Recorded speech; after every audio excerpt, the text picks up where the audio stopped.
여호와께서 나단을 다윗에게 보내시니 그가 다윗에게 가서 그에게 이르되 한 성읍에 두 사람이 있는데 한 사람은 부하고 한 사람은 가난하니 그 부한 사람은 양과 소가 심히 많으나 가난한 사람은 아무것도 없고 자기가 사서 기르는 작은 암양 새끼 한 마리뿐이라.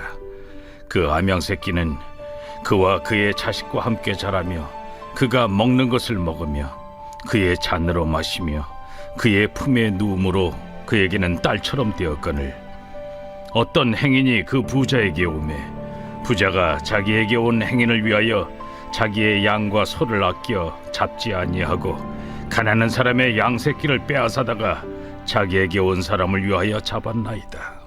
다윗이 그 사람으로 말미암아 노하여 나단에게 이르되 여호와의 살아계심을 두고 맹세하노니 이 일을 행한 그 사람은 마땅히 죽을 자라.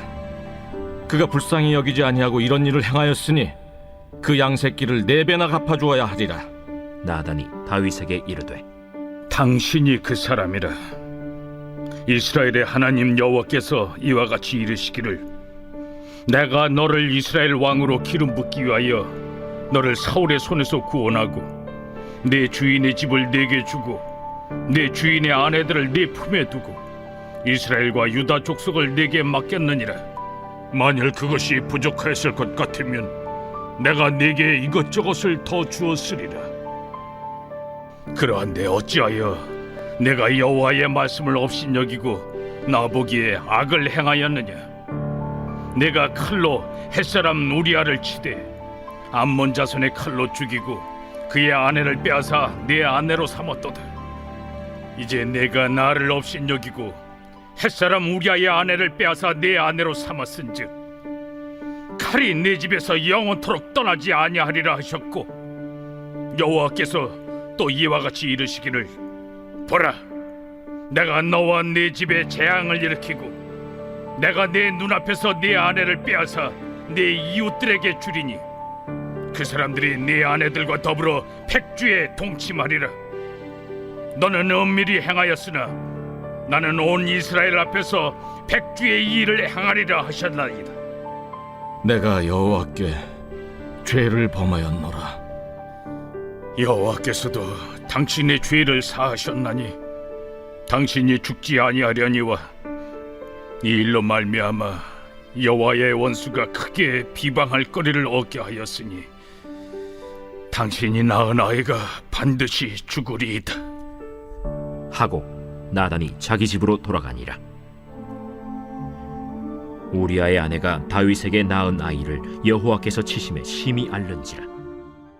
할렐루야. 온라인 말씀 묵상을 통하여 하나님께서 우리에게 은혜 주시고 부활의 기쁜 소식을 이웃에게 전하시는 성도 여러분 되시기를 바랍니다. 여호와께서 나단을 다윗에게 보내시니, 오늘 본문은 이렇게 시작하고 있습니다. 하나님께서 나단을 보내신 이유는 무엇입니까? 요한복음 3장 17절은 하나님이 그 아들을 세상에 보내신 것은 세상을 심판하려 하심이 아니요 그로 말미암아 세상이 구원을 받게 하려 하심이라고 하였습니다. 하나님은 이처럼 우리를 사랑하셔서 우리에게 죄사함의 기회, 거듭나는 인생의 기회를 허락해 주십니다. 그리고 우리를 보내신 세상 가운데서 하나님의 선을 행하는 선교적 삶을 살기를 원하십니다. 하나님께서는 나단 선지자를 보내셔서 다른 사례를 들어 다윗의 죄에 대해 말씀하십니다. 오늘 본문 1절에서 2절입니다. 한 성읍에 두 사람이 있는데 한 사람은 부하고 한 사람은 가난하니 그 부한 사람은 양과 소가 심히 많으나. 부한 사람은 다윗, 가난한 사람은 우리아입니다. 그런데 부한 사람은 양과 소가 심히 많다고 합니다. 나단 선지자는 오늘 본문 7절에서 8절 말씀을 통해 이렇게 풀어 말합니다. 이스라엘의 하나님 여호와께서 이와 같이 이르시기를 내가 너를 이스라엘 왕으로 기름 붓기 위하여 첫째, 너를 사울의 손에서 구원하고 둘째, 내 주인의 집을 내게 주고 셋째, 내 주인의 아내들을 내 품에 두었고 넷째, 이스라엘과 유다 족속을 내게 맡겼느니라. 만일 그것이 부족하였을 것 같으면 내가 네게 이것저것을 더 주었으리라. 다윗의 부함은 누가 주신 것입니까? 바로 하나님이 주신 것입니다. 하나님은 나단 선지자를 통해 이는 모두 하나님이 주신 것이라고 분명히 말씀하십니다. 또 하나님은 이스라엘 백성을 위한 왕으로서 다윗에게 필요한 모든 것을 주셨습니다. 부족한 것 없이 주셨습니다. 그러므로 다윗은 마땅히 자신의 인생의 모든 것을 하나님의 선을 위하여 사용해야 했습니다. 그런데 다윗은 하나님이 주신 영광을 어떻게 사용하고 있습니까? 오늘 본문 3절에서 4절입니다. 가난한 사람은 아무것도 없고 자기가 사서 기르는 작은 암양 새끼 한 마리뿐이라. 그 암양 새끼는 그와 그의 자식과 함께 자라며 그가 먹는 것을 먹으며 그의 잔으로 마시며 그의 품에 누움으로 그에게는 딸처럼 되었거늘 어떤 행인이 그 부자에게 오매 부자가 자기에게 온 행인을 위하여 자기의 양과 소를 아껴 잡지 아니하고 가난한 사람의 양 새끼를 빼앗아다가 자기에게 온 사람을 위하여 잡았나이다 하니. 가난한 사람, 바로 우리아에게 작은 암양 새끼 한 마리, 이는 밧세바는 가장 소중하고 사랑하는 것이었습니다. 그러나 부한 자의 부요함은 가난한 자의 것을 빼앗는 데 사용되었습니다. 다윗은 하나님께서 이스라엘을 위하여 주신 힘을 오히려 살인하고 간음하고 도둑질하고 이웃의 소유를 탐하는 데 사용하였습니다. 다윗은 하나님께서 주신 영광을 쓸데없는, 아니 사용해서는 안 되는 일에 사용한 것입니다. 다윗만이 그러한 실수를, 그러한 범죄를 저지르는 것은 아닙니다. 이 시대를 살아가는 우리들의 모습은 어떠할까요?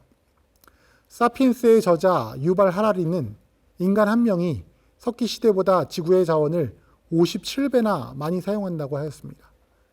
인구수는 2500년 전보다 80배가 늘어서 현대의 인구가 사용하는 에너지의 양은 4560배나 되는 것입니다. 인간이 이렇게 많은 에너지를 사용하게 되었지만 극심한 환경오염으로 1970년대 이후 척추동물은 종별로 60% 가까이 사라졌다고 합니다. 하나님은 우리에게 복을 주시며 생육하고 번성하여 땅에 충만하라, 땅을 정복하라, 바다의 물고기와 하늘의 새와 땅에 움직이는 모든 생물을 다스리라 하셨습니다. 하지만 우리는 하나님께서 우리에게 맡기신 피조물을 우리의 욕심과 탐욕을 채우는 데만 급급해하고 있습니다. 하나님이 보시기에 아름다웠던 것들이 우리의 욕망과 탐욕으로 사라져가고 있는 것입니다. 오늘 4절 본문에 부자 바로 다윗은 자기의 양과 소를 아껴서 잡지 아니하였습니다. 다윗은 하나님이 주신 것이 아니라 이제는 자신이 소유한 모든 것을 자신의 것으로 생각하였습니다. 그리고 가난한 자의 것도 자기의 것인 양 빼앗았습니다. 우리는 우리가 가지고 있는 것들이 모두 하나님께서 우리에게 맡기신 것이라는 사실을 깨닫고 하나님의 선을 이루는 일에 사용해야 합니다. 오늘 본문 5절에서 6절입니다. 다윗이 그 사람으로 말미암아 노하여 나단에게 이르되 여호와의 살아계심을 두고 맹세하노니 이 일을 행한 그 사람은 마땅히 죽을 자라. 그가 불쌍히 여기지 아니하고 이런 일을 행하였으니 그 양 새끼를 4배나 갚아주어야 하리라 한지라. 다윗은 나단 선지자의 고발에 분노합니다. 그러면서 말합니다. 마땅히 죽을 자라. 그 양 새끼를 4배나 갚아주어야 한다. 다윗은 자신의 잘못을 전혀 인지하지 못하고 있습니다. 자기 자신에 대해서 분노하고 있습니다. 이에 나단 선지자는 당신이 그 사람이라고 말합니다. 다윗이 밧세바와 동침한 후 선지자 나단이 그에게 왔을 때라는 표제를 가진 시편 51편에서 이렇게 고백합니다. 내가 죄악 중에서 출생하였으며 어머니가 죄 중에서 나를 잉태하였나이다. 이것이 우리의 모습입니다. 하나님께서 죄인임을 깨닫게 해주셔야 우리가 죄인임을 깨닫는 연약한 존재인 것입니다. 하나님은 9절과 10절에서 다윗에게 여호와의 말씀을 업신여겨서 내가 나를 업신여겨서 이와 같이 범죄하였다고 하십니다. 우리의 인생 가운데 하나님과의 관계가 끊어지면 우리는 죄 가운데에서도 우리가 죄 가운데 있음조차 깨닫지 못하는 연약한 존재인 것입니다. 오늘 본문 13절에서 14절 말씀입니다. 다윗이 나단에게 이르되 내가 여호와께 죄를 범하였노라 하매 나단이 다윗에게 말하되 여호와께서도 당신의 죄를 사하셨나니 당신이 죽지 아니하리니와 이 일로 말미암아 여호와의 원수가 크게 비방할 거리를 얻게 하였으니 당신이 낳은 아이가 반드시 죽으리이다. 내가 죄를 지었습니다. 다윗이 밧세바와 동침한 후 선지자 나단이 그에게 왔을 때 다윗은 자신이 하나님 앞에 죄를 지었음을 깨달았습니다. 하나님의 형상대로 지음받은 에덴 동산에 아담과 하와가 죄 앞에 연약한 존재였던 것처럼 다윗 역시 죄 가운데 연약한 존재였습니다.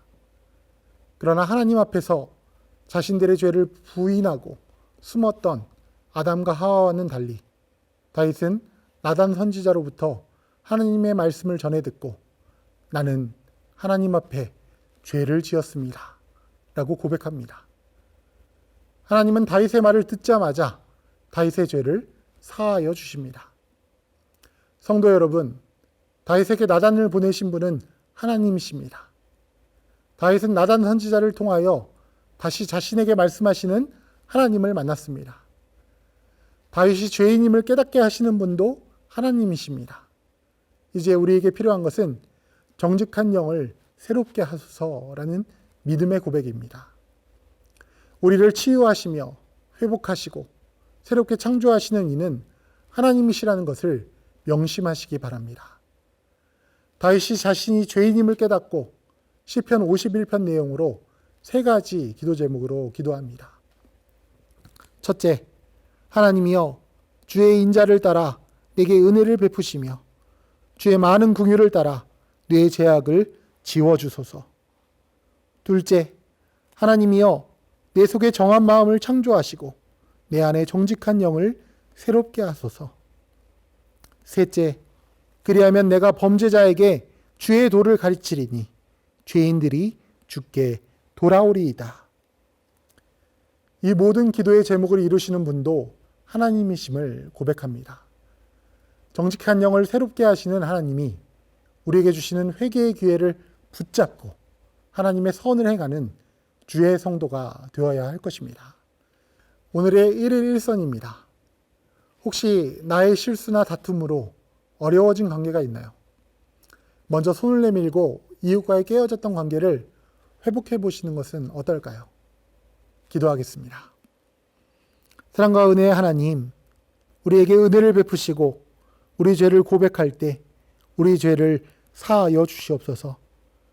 날마다 내 속에 정한 마음을 창조하시고 내 안에 정직한 영을 새롭게 하셔서 세상 가운데 나아가 부활의 기쁜 소식을 전하는 선을 행하는 성교적 교회의 성도가 되게 하여 주시옵소서. 예수 그리스도의 이름으로 기도드립니다. 아멘.